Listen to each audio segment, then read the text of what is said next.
доказали в неподкупном споре, что надо все решать ценой знаний и труда.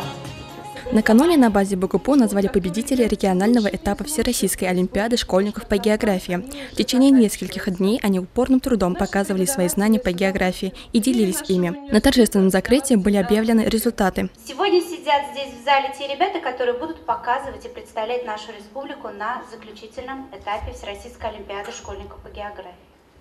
У вас совсем немного времени, чтобы на достойном уровне подготовиться к этому испытанию. Задатки у вас есть. Результат у вас уже сегодня в руках. Из рук организатора Олимпиады от БГУПУ Андрея Кулагина были вручены дипломы призерам и победителям Олимпиады среди учеников 8 и 9 классов. Как отметил Андрей Алексеевич, все участники справились со сложными заданиями и достигли высоких результатов. Невероятно благодарны вам за то, что вы из года в год демонстрируете очень высокие результаты. Вы, педагоги, готовите совершенно замечательных детей.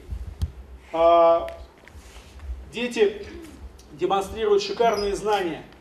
И нам, преподавателям университета, очень отрадно видеть, что такое большое количество ребят по всей республике интересуются проблемами географии, знают их, могут отвечать на очень сложные, очень каверзные, очень непростые вопросы.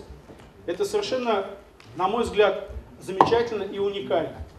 Также были награждены ученики 10 и 11 классов. Все педагоги, чьи воспитанники стали победителями и призерами, были отмечены благодарственными письмами Министерства образования Республики Башкортостан. Региональный этап Олимпиады завершен. Впереди участников победителей ждет всероссийский этап географической Олимпиады.